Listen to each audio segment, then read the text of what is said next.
Sesungguhnya dalam ajaran Islam ada satu hal hadis yang luar biasa, bahwa barang siapa yang tidak membaca bismillah dalam perbuatannya, maka sesungguhnya dia terputus.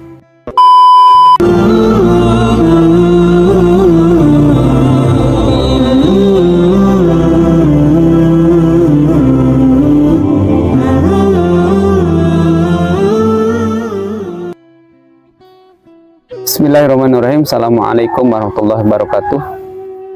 Hamdan wa syukranillah, amma ba'du. Bapak Ibu yang dihormati Allah, bertemu lagi dengan saya di Kopi, channel kita yang kita senangi, kita cintai. Bapak Ibu, sekarang kita sering dengar istilah hukum yang namanya law attraction, hukum tarik menarik. Itu sangat tidak bisa dilepaskan dari kehidupan kita, bahwa apa yang kita ucapkan, apa yang kita lakukan akan berdampak kepada kita semua. Sesuatu yang kita ucapkan baik itu akan berbalik baik kepada kita. Sesuatu yang kita yakini baik akan berbalik baik kepada kita.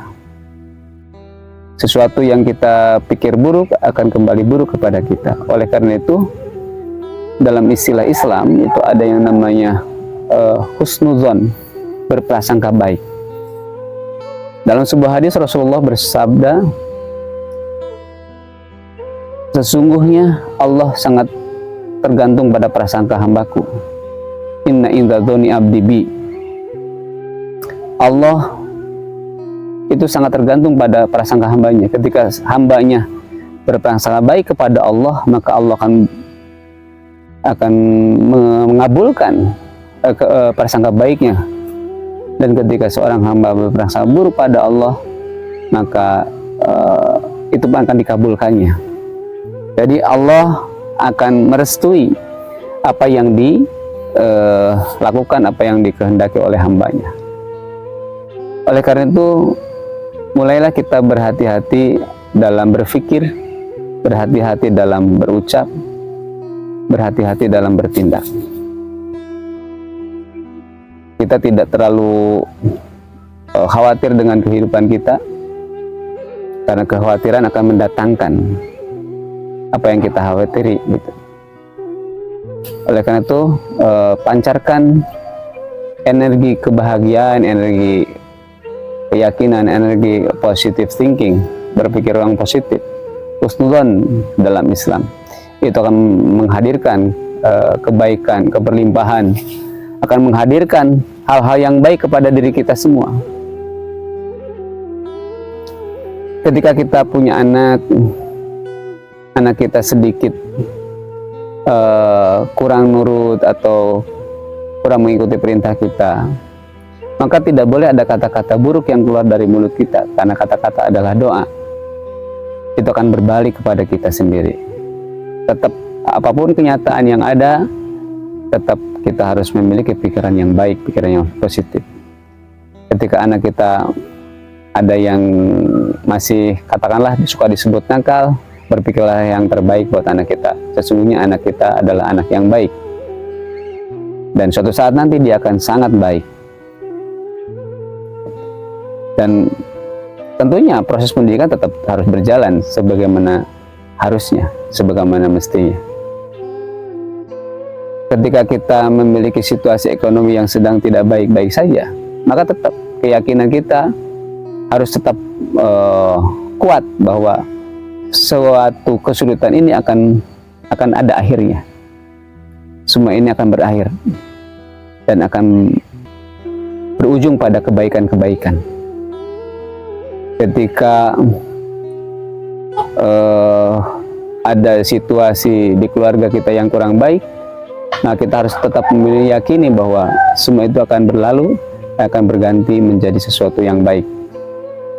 Bapak Ibu yang dirahmati Allah, oleh karena itu keyakinan kita pada kasih sayang Allah, keberlimpahan rezeki dari Allah itu harus terus mengalir pada kehidupan kita.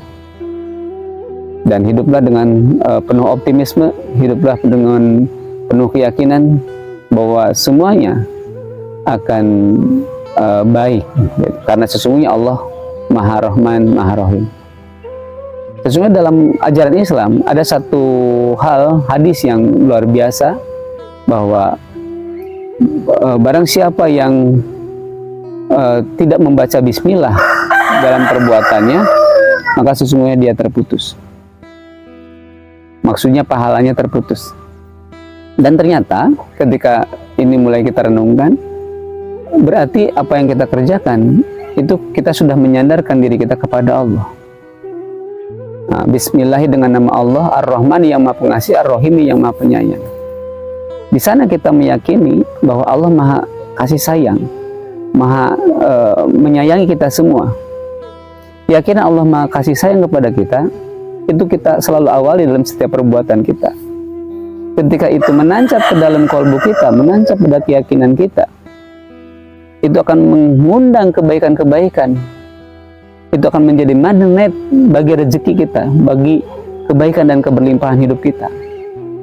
Oleh karena itu betul sekali, kalau kita bismillah, maka sebenarnya kita sedang mengundang keberlimpahan. Dan sebaliknya ketika kita lupa mengucapkan bismillah, maka sebenarnya kita memutus keberlimpahan itu. Masya Allah, ini adalah rahasia-rahasia yang kemudian kita bisa temukan kalau kita renungi. Oleh karena itu, hadirin semua, libatkanlah Allah dalam setiap urusan kehidupan kita. Awali dengan bismillah, maka semuanya akan menjadi awal keberlimpahan. Bahkan kalaupun kita lupa, kita bisa membaca doanya di akhir dengan mengatakan bismillahi wal awal wal akhir. Jadi yang tadinya lupa kemudian kita bisa tutup dengan doa itu, dan baru kemudian kita tutup dengan hamdalah. Jadi dalam Islam, tuntunan-tuntunan dalam Islam, bagaimana kita mengawali sebuah pekerjaan, kita mengerjakan pekerjaan, itu harus terus dalam keyakinan bahwa semua yang kita kerjakan akan penuh dengan cinta dan kasih sayang dari Allah Subhanahu wa Ta'ala yang penuh keberlimpahan, penuh kasih sayang. Oleh karena itu, hadirin, jangan lupa bismillah, jangan lupa hamdalah. Kenapa harus bismillah? Itu sudah melibatkan dengan Allah. Dan ketika hamdalah, kita sudah bersyukur kepada Allah. Dan pesan Allah, la in syakartum la azidannakum wa la in kafartum inna adzabi lasyadid. Barang siapa yang sungguh-sungguh bersyukur pada Allah, niscaya Allah akan tambah nikmat-nikmatnya. Jadi kalau kita ingin terus berkelimpahan, ketika kita sudah mendapatkan sebuah prestasi, maka kita mengucapkan syukur pada Allah. Dan rasa syukur itu akan melapangkan rezeki kita jauh lebih banyak, lebih berlipat-lipat. Jangan lupa bersyukur, karena syukur membuat kita menjadi lega hati kita. Kalau bersyukur, kita akan bertambah nikmat-nikmatnya. Demikian, hadanallahu wa iyyakum ajmain. Assalamualaikum warahmatullahi wabarakatuh. La ilaha